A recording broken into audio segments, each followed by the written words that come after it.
चिरात राहा पाय काळजी करू. नमस्कार. गेले 2 ते 3 दिवसापूर्वी मला विट्यातील माझे मित्र महादू नाना व माझे सहकारी फिरोज नदाफ यांचा फोन आला. छत्रपती शिवाजी महाराज चौकामध्ये एक आजोबा गेले 2 ते 3 दिवसापासून बसून आहेत. त्यांचा अपघात झाला असून ते दवाखान्यात येण्यास नकार देत आहेत असं त्यांनी फोनवरती सांगितलं. मी लगेचच माझी टीम घेऊन रात्रीच्या 10 वाजता तिथे पोहोचलो. बरं चला संध्याकाळी आता दवाखान्यात जाऊया. ठीक आहे नाहीतर पोलिसांना सांगून तुमच्या घरच्यांना अद्दल घडवायला लावू. आणि काय सांगू चला.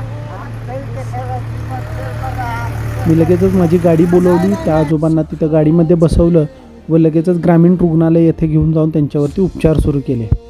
त्यांच्या आधार कार्डच्या माध्यमातून मी सातारा पोलीस स्टेशन इथे कॉन्टॅक्ट केला. सातारा पोलीस स्टेशनमधून मी कोंडवे या गावचे जे बीट हवालदार आहेत यांना देखील कॉल केला. बीट हवालदार यांच्याशी कॉन्टॅक्ट करून मी तिथे पोलीस पाटलांशी संपर्क देखील केला. पोलीस पाटलांना संबंधित आजोबाचे फोटो, आधार कार्ड व सगळी माहिती पाठवली व लगेचच त्यांना त्या आजोबांच्या घरी पाठवलं. आजोबाच्या घरी गेल्यानंतर लक्षात आलं की त्यांचा मुलगा कुठेतरी बाहेर कामासाठी गेलेला आहे. त्यावरती मी पोलिसांच्या माध्यमातून त्यांच्यावरती प्रेशराईज केलं व त्यांना सांगितलं की आपल्यावरती मी कायदेशीर कारवाई करेन.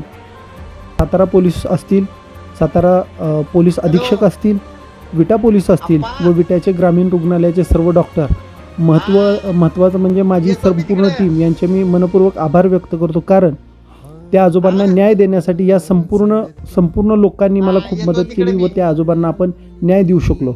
आता त्या आजोबांवरती सातारा येथील खाजगी रुग्णालयात उपचार सुरू आहे आणि उपचारच नाही तर त्यांच्यावरती कोणताही ज्येष्ठ नागरिकांचा छळ होणार नाही किंवा त्यांना ते टॉर्चर केलं जाणार नाही. तुम्ही काम करताय किंवा काय काम करत नाही याबाबत कोणत्याही प्रकारचे त्यांना कोणीही त्रास देणार नाहीत ही पोलिसांसमोर त्यांच्या कुटुंबांनी हमी घेतलेली आहे व त्यांच्यावरती आता उपचार सुरू आहे. धन्यवाद.